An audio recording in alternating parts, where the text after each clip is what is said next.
दोस्तों नमस्कार, स्वागत है आप सभी के। अगर फिर से आई चलते हैं मध्य प्रदेश सुबह की ताजा खबरों क्यों, लेकिन उससे पहले अगर आपने अभी तक इस चैनल को सब्सक्राइब नहीं किया तो सब्सक्राइब कर लें, जिससे कि आपको मध्य प्रदेश सुबह की ताजा खबर रोजाना मिलती रहे।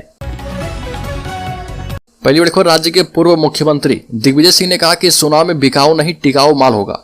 पूर्व मुख्यमंत्री दिग्विजय सिंह का कहना है कि आगामी विधानसभा चुनाव में कांग्रेस ऐसे लोगों को अपना प्रत्याशी बनाएगी जो बिकाऊ नहीं बल्कि टिकाऊ होगा। वहीं बिहार राज्य के मुख्यमंत्री नीतीश कुमार के विपक्ष के एकजुट होने पर भाजपा को 100 सीटों पर समेटने के बयान को लेकर उन्होंने कहा कि हमारी पार्टी की वर्किंग कमेटी तय करेगी। जनता तो हमको चाहती है, लेकिन हमारा संगठन मजबूत नहीं होने के कारण हम चुनाव हार जाते हैं। अगली खबर, राज्य के भोपाल जिले में मंत्री के बंगले के बाहर डटे सहकारिता कर्मचारी ने कहा कि आदेश जारी नहीं किए गए तो कल प्रदेश के 55,000 कर्मचारी करेंगे काम बंद। मध्य प्रदेश की सहकारी संस्थाओं और सरकारी राशन की दुकानों के कर्मचारी भोपाल में सहकारिता मंत्री अरविंद भदौरिया के बंगले के बाहर धरने पर बैठ गए। कर्मचारियों ने सहकारिता मंत्री से मांगों को जल्द लागू कराने को लेकर धरना शुरू कर दिया। अचानक कर्मचारियों के पहुंचने के बाद आनन फानन में पुलिस सक्रिय हुई। पुलिस बल और बैरिकेड मंत्री के बंगले तक पहुंचाए गए। कर्मचारियों का कहना है कि यदि हमारी मांगों पर लिखित आदेश जारी नहीं किए गए तो अनिश्चितकालीन हड़ताल भी करेंगे। वहीं इस मामले पर अरविंद भदौरिया ने कहा कि कर्मचारी हमारे परिवार के सदस्य हैं, उनकी कुछ मांगे हैं, अभी 2 मांगे पूरी की गई है। अलीखोर एमपी को हर साल मिलेंगे 12 नए चीते। साउथ अफ्रीका से हुआ एग्रीमेंट।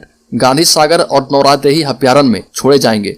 मध्य प्रदेश के वन्यजीव प्रेमियों के लिए अच्छी खबर है। हर साल मध्य प्रदेश को 12 चीते मिलेंगे। भारत सरकार और दक्षिण अफ्रीका की सरकार से इस संबंध में एग्रीमेंट हो चुका है। प्रदेश के वन मंत्री कुंवर विजय शाह ने इसकी पुष्टि कर दी है और कहा कि साउथ अफ्रीका से 12 चीतों की खेप हर साल मध्य प्रदेश आएगी और इसे गांधी सागर और नौरादेही अभ्यारण्य में छोड़ा जाएगा। अलीगढ़ छिंदवाड़ा के लाल गांव में हिंदू संगठनों ने रैली निकाली। दूसरे समुदाय ने पथराव तोड़फोड़ का आरोप लगाया। शिवरात्रि पर यहां पर रोका गया था जुलूस। छिंदवाड़ा के चांद इलाके के लाल गांव में शिवरात्रि की शोभा यात्रा को रोकने के बाद हिंदू संगठनों ने यहां पर बड़ी रैली निकाली। हजारों की संख्या में शिव भक्त चांद पहुंचे और लालगांव की उसी मस्जिद मोहल्ले से शोभा यात्रा निकाली जहां पर इनकी यात्रा रोक दी गई थी। अलीगढ़ इंदौर के कांग्रेस नेता ने लिखा सीएम को लेटर, कहा कि पंडित प्रदीप मिश्रा एवं पंडित धीरेन्द्र शास्त्री को अपने मंत्रालय में जगह दें। मध्य प्रदेश कांग्रेस के पूर्व प्रदेश सचिव राकेश सिंह यादव लेटर में उन्होंने लिखा कि मध्य प्रदेश सहित देश में अनेक दुखी, पीड़ित और परेशान लोगों की समस्याओं का समाधान करने वाले पंडित प्रदीप मिश्रा और पंडित धीरेन्द्र कृष्ण शास्त्री को सीएम शिवराज सिंह चौहान द्वारा विशेष प्रावधानों का उपयोग करके समस्या निवारण मंत्रालय बनाकर दोनों को कैबिनेट मंत्री का दर्जा देकर कैबिनेट मंत्री बनाकर प्रदेश की जनता का कल्याण तत्काल करना चाहिए। अलीगढ़ राज्य के विदिशा जिले में स्वास्थ्य विभाग में पदस्थ फार्मासिस्ट के रूप में पदस्थ कर्मचारियों ने कलेक्ट्रेट पहुंचकर मुख्यमंत्री के नाम ज्ञापन सौंपा और जिसमें उन्होंने वेतन विसंगति दूर करने की मांग की।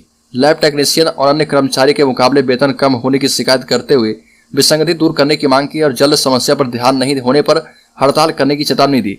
फार्मासिस्ट कर्मचारी ने बताया कि वेतन विसंगति और कार्य वितरण के संबंध में ढेर सारी विसंगतियां चल रही है।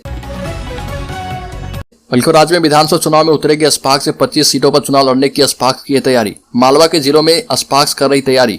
मध्य प्रदेश विधानसभा चुनाव में करीब 8 महीने का समय बाकी रह गया है। प्रमुख दलों के अलावा अन्य सभी पार्टियां भी विधानसभा चुनाव की तैयारी में जुट गई है। अस्पाक्स के नेताओं का कहना है कि उनकी पार्टी का एजेंडा सबके लिए समान कानून लाना और सबको समान हक दिलवाना है। आर्थिक आधार पर आरक्षण दिए जाने और आरक्षण का लाभ ले चुके लोगों की बजाय जरूरतमंदों को आरक्षण दिए जाने की बात अस्पाक्स नेताओं ने कही है। सामाजिक संगठन सुभाष सेना भी अस्पाक्स के समर्थन में सामने आई है।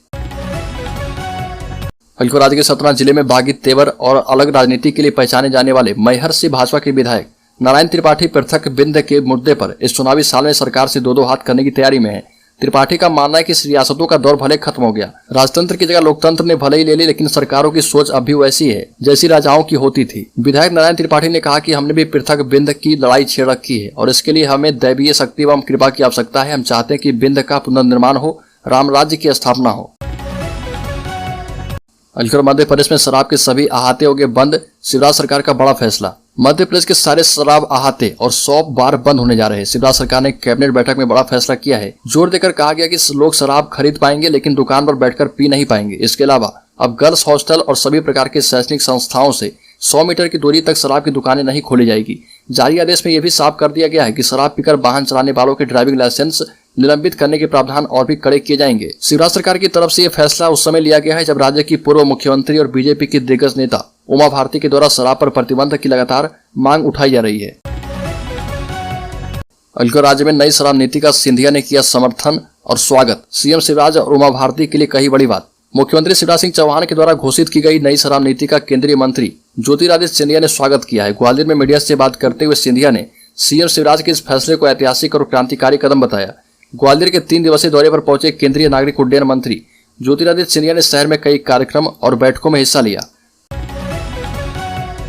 राज्य के पूर्व मंत्री और कांग्रेस नेता सज्जन सिंह वर्मा दमोह पहुंचे और यहां पर मीडिया से बातचीत में दावा किया कि आगामी विधानसभा चुनाव में कांग्रेस पार्टी 160 सीटें जीतेगी। इस दौरान दल बदलने को लेकर केंद्रीय मंत्री ज्योतिरादित्य सिंधिया पर भी निशाना साधा और कहा कि ज्योतिरादित्य सिंधिया के खून में कई नाम हैं।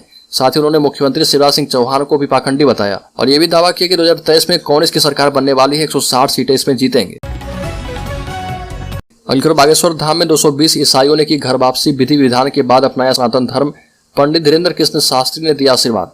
मध्य प्रदेश के छतरपुर जिले में स्थित बागेश्वर धाम में महायज्ञ का समापन सैकड़ों हिंदू परिवारों की घर वापसी के साथ हुआ, जहां पर बागेश्वर धाम के महाराज पंडित धीरेन्द्र कृष्ण शास्त्री ने अपने कथा मंच से सभी भटके हुए हिंदुओं को पुनः सनातन धर्म से जोड़ा।